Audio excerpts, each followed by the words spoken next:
பிரதமர் மோடி தலைமையிலான ஆட்சியால் நாடு பின்னோக்கி சென்று கொண்டிருப்பதாக காங்கிரஸ் கட்சியின் அகில இந்திய செய்தி தொடர்பாளர் குஷ்பு தெரிவித்துள்ளார்.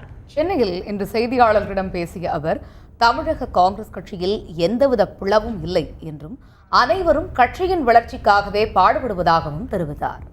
கருத்து சுதந்திரத்திற்கு எதிரான 66A பிரிவு குறித்த உச்சநீதிமன்றத்தின் தீர்ப்பை வரவேற்பதாக கூறி குஷ்பு வரம்புக்குள் விமர்சிக்க பழகிக்கொள்ள வேண்டும் எனவும், கருத்து சுதந்திரம் எல்லோருக்கும் அவசியம் எனவும் தெரிவித்தார். மேலும் பாஜக தலைமையிலான ஆட்சியில் மத ரீதியான தாக்குதல்கள் நாட்டில் அதிகரித்து வருவது கவலை அளிப்பதாகவும் அவர் கூறினார்.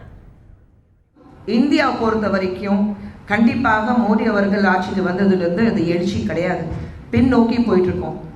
ஒரு மத ரீதியாக நம்ம இந்தியா முழுவதும் எங்கெல்லாம் தாக்குதல் நடக்குதோ அதை பார்க்கும்போது ரொம்ப கவலையா இருக்கு, பயமாவும் இருக்கு.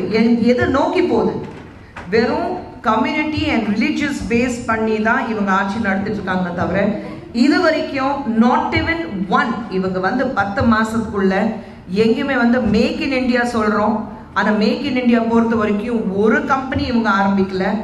எங்கேயுமே ஒரு துறை ரீதியாக எதுவுமே செய்யல, படிப்பு ரீதியாக எதுவுமே நடக்கல, மக்களுடைய நலனுக்காக எந்த திட்டமும் வெளியில கொண்டு வரல.